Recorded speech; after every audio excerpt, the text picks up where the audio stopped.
Primordial Radio.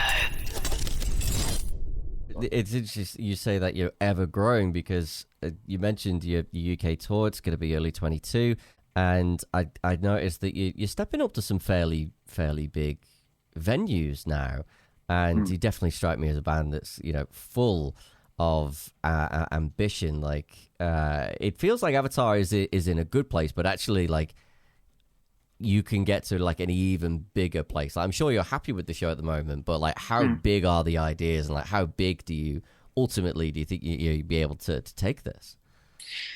Well, but the way we would have answered that question a while back ago, it really would have been to go to, well, 7 trucks, just as a, more is more, which is in a way, I guess, just as true as it has always been.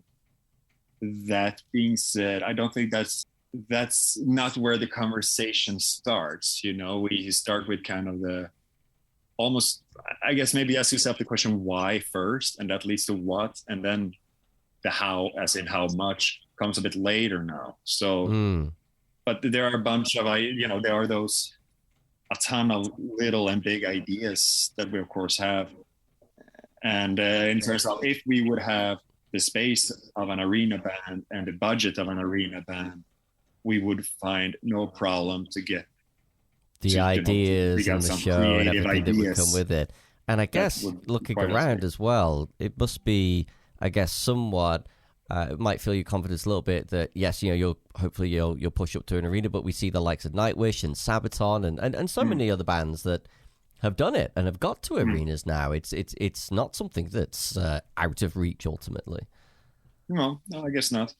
But it just, we just have to keep treating it as some kind of, again, clearly we're a band with ambition, but it's important, I guess, no matter, whatever you do in life, but when you do something in the vein of what we do, to play in a band and, to specifically write and release and perform our own music, and to be that what we are doing, it's my favorite thing to do. It's the best thing I can imagine, the best way of making a living I can ever imagine. And also aspects of this I love enough that I would do it for free. I just will never ever admit that to a promoter.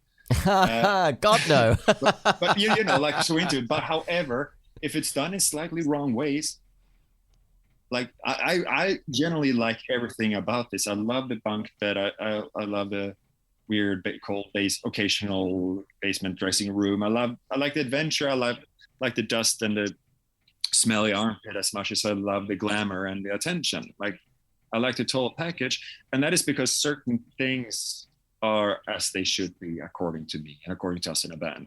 And that counts in what kind of music we do and why we write, and why we perform, the things we are into, the things we feel are worth saying, not just literally in the lyric, but musically speaking, purely musically speaking as well.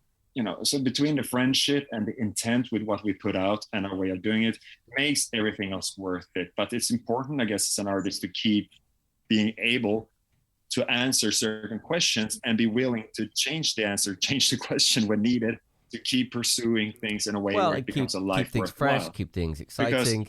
Because any choice in any path in life comes with sacrifices. If you choose adventure, you sacrifice security. If you choose security, you sacrifice adventure. It's just not one thing sacrifices the other, If you choose career, no matter how fulfilling it is, you sacrifice free time. If you choose a high salary, many times maybe you sacrifice creativity, the inside of your stomach, because the ulcers it will give you. It's like, if you work in a competitive environment, there are all these totally different sacrifices you make, and they are all worth it if it's the right person at the right place. And if it goes wrong, it suddenly becomes very much not worth it. Yeah. Primordial Radio.